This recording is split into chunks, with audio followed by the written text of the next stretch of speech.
Alright, I thought I'd do an update on the bike. Last week I decided to strip all the gold off the forks. I didn't really like the look of it. And then I painted the headlight brackets. And then I also painted the gauge cluster, I guess. And I took the voltage gauge out because it's pretty cheap and messing up quite a bit. And then I went ahead on the filters. I don't know if you could tell, but in the last video there sounded like there was an air leak every time I revved the bike. The RPMs would stick if I revved it past 3,000. So I put new carb insulators on, and I also put new bands on. And I was hoping that would fix the issue, because it sounded like it was just a vacuum leak. I've already vacuum synced the bike a couple of times just to make sure, and I did a valve adjustment to make sure, but I still continued doing it. So I went ahead and did that, and today I took it out and rode it, and it rode fine for a little bit, and then started doing it again, and I noticed it didn't really sound like it was running right, so I went ahead and started pulling plugs, and I'll grab the plug, but there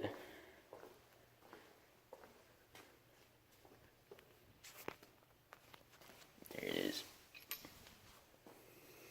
Yeah, it's completely fouled out by oil. But I noticed there's been an oil leak on the bike for, I don't know, the last 2 months. And I figured it's off the valve cover, because last year when I was building it, I had a big problem with tech school I was going to, because every time I had them throw it on their dyno, they messed something up on the bike. So I had to rebuild the motor a few times on it because they messed it up, and I just went ahead and gave up with them and stopped taking it to them because they kept jacking stuff up. So last time I rebuilt the motor, I reused a valve cover gasket, because it's just an O-ring gasket that goes around it.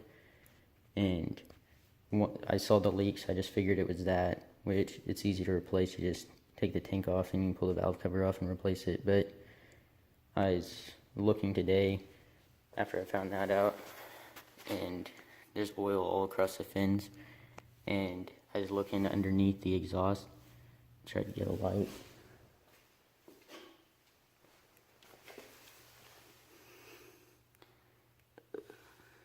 You can't really see up in there. Underneath the exhaust, you can tell that, I guess it's the head gasket failed.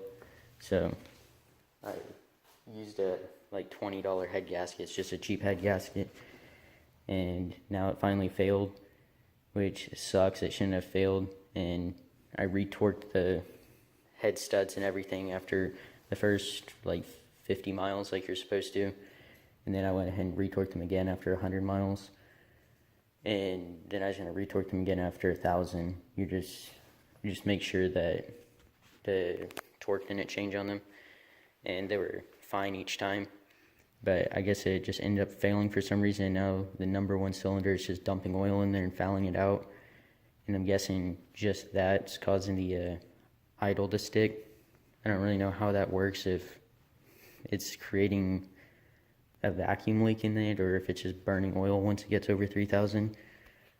But I don't know, it's causing a bunch of stuff. So now I have to pull that motor out, and I'm thinking, if I'm going to pull this motor again, I'm just going to go ahead and bore it out and put a bigger cam in it, because I've already, when I was building the bike, I spent $2,000 in the head and had it poured and polished, and then I had oversized valves put in there, and it has new exhaust valves and new valve guides and everything, so the head's completely gone through. And then I just left everything else stock because it was in spec.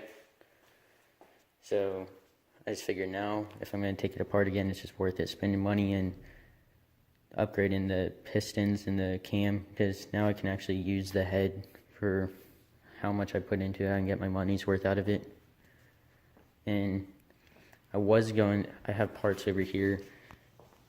Over the summer, I bought 2 CB550s. They're like rusting away in a field. I got them for $400 because neither of them had titles on them. But I was going to build one of them. I already parted out one and made my money's back on them. but I was gonna build one of them and sell it, make money off of it. But I'm thinking now I'll just sell the parts off of it so I can afford to fix this up. There's the other 750 motor. But yeah, one of the 750 motors are in really good shape, and one of them is completely locked up, so I was just going to rebuild that one and build the bike, but I don't really want to mess with titling the frames and everything. I'll probably just go ahead and scrap them. Get a little bit of a better shot of the front end. To get the coating off, I just wire wheeled it, which I don't really, I guess, recommend doing that. You can use oven cleaner. I didn't feel like driving up and getting an oven cleaner, so I just wire wheeled it, and it only took like 5 minutes to do both of them, but I had to tear the whole front end apart to do it. And I did that. It came out really good. I still need to get the tops done because they're gold and blue, and I don't know, the color just doesn't really match. But I was gonna polish them, and I'm thinking polishing may just be too much for them. And right now they match the back wheels, so it looks good. And then eventually I'm gonna get a new front wheel for it, so everything will match.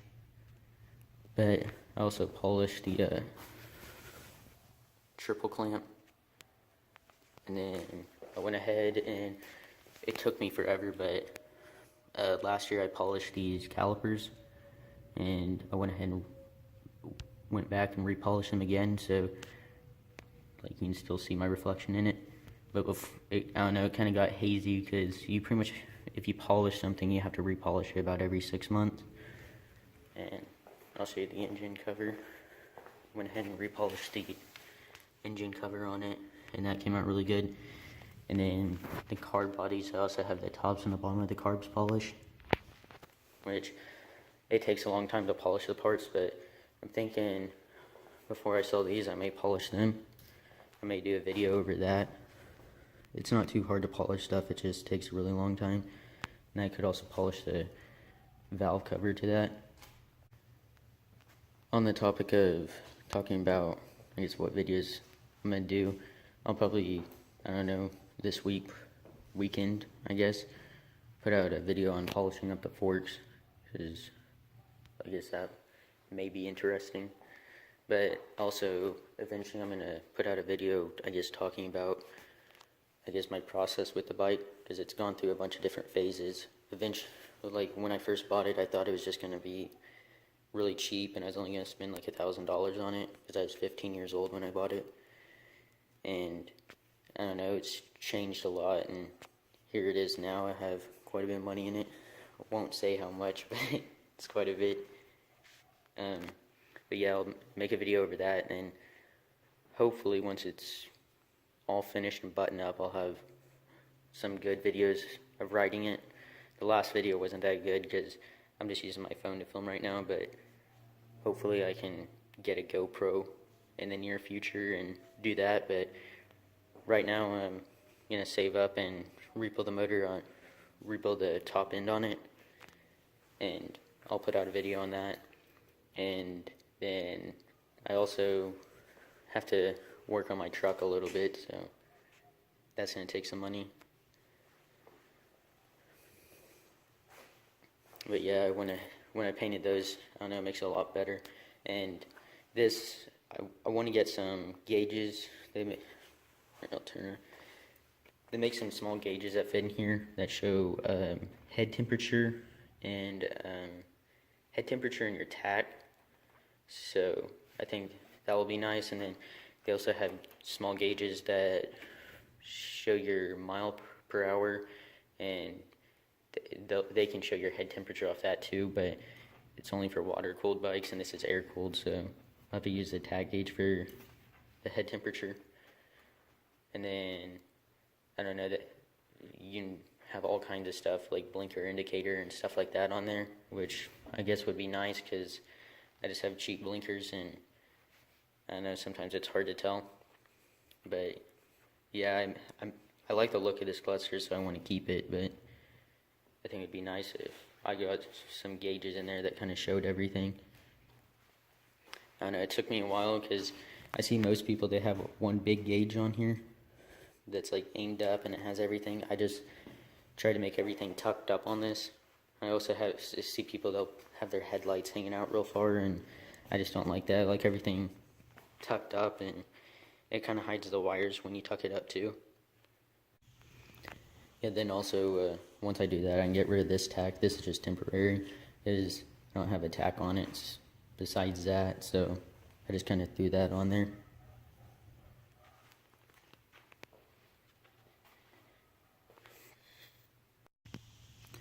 Also, I forgot one more thing. Whenever I bought the 750s, one of them came with a 76 CB550F tank, and that's the same type of tank I have on the bike right now.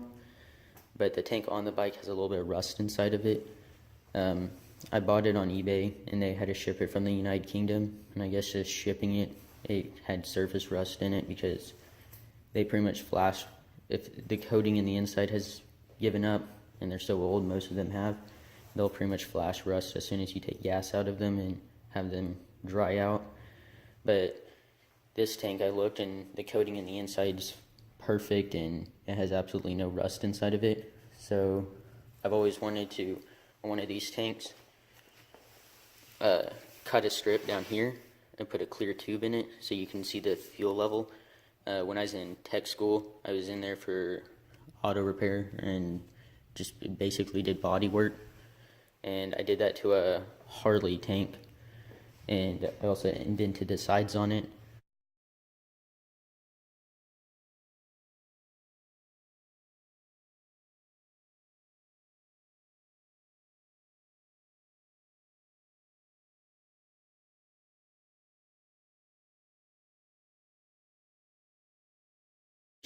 I see people on the cafe racers, they always indent the sides for the knees right there, but I just really don't like the look of that. And cutting out that big of a panel out of the side of the tank, it's just, I don't know, you pretty much have to braze it to keep it from leaking, or you have to put a continuous TIG weld across it, and I just don't really want to mess with that. But I don't know, I think it'd be really neat to just put the clear tube all the way down right there, and then you can see your fuel level.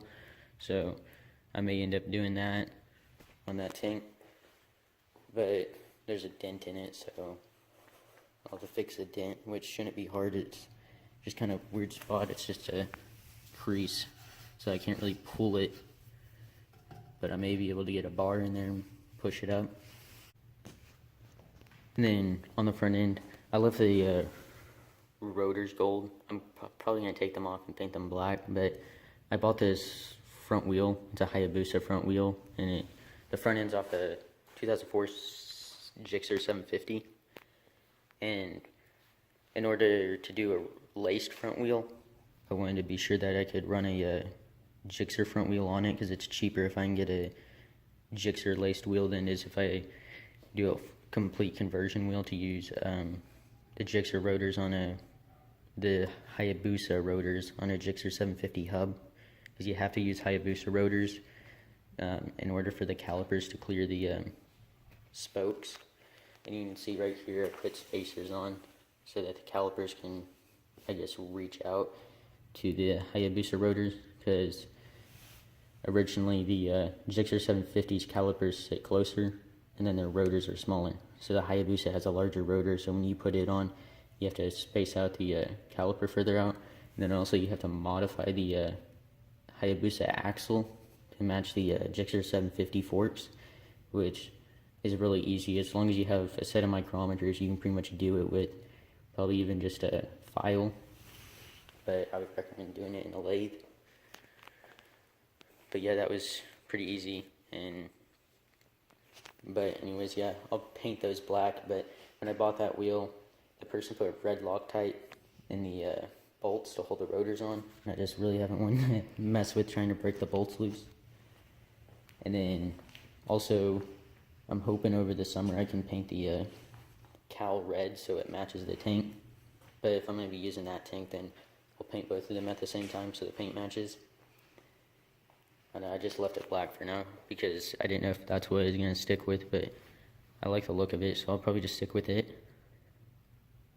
And it's been too cold out lately, so haven't been able to paint anything, and it costs a little bit to try to get them to match paint. But I don't know, it shouldn't be that bad. It'll be worth it. It will look a lot better. Also with the seat, right now I'm just running neoprene foam, which I don't know, it kind of sucks, but it was really cheap. I'm wanting to get a custom seat made for it. I don't know, it's expensive to get a custom seat made, and right now I'm just trying to get the bike running good. And once I get it running good, then I guess I'll focus on all the cosmetic stuff later, because I also have a side cover that I made that covers the sprocket, and it goes around the oil pump. So I like the look of the oil pump. I don't know, and I also like the look of the starter on there. I don't know, I just kind of like seeing that stuff on there. So I made a cover that goes around both of those, and it just covers like right in there. And if that's covered, then all you see is just the starter and the oil pump, and it looks a lot better. But when I went ahead and went with the wider wheel, it made the chain rub on it. So I just gotta put some spacers in it and space that cover out, and then I can paint that too. Alright, so that's gonna sum up the video. I'm trying to come up with some ideas for videos. I haven't really filmed anything in a while because I've been busy with college, but if you guys have any ideas for like videos you want me to make over this stuff, then I'll go ahead and do that. But for right now, I'm just gonna probably do a video of the polishing this weekend, and then I'll make another video just explaining what I've done on the bike. But yeah, if you like the videos, go ahead and like it, subscribe, and hopefully I can start making videos more consistently. Probably try to make a video maybe each week, but I don't really know how much videos I can make, just because sometimes my weeks get pretty busy with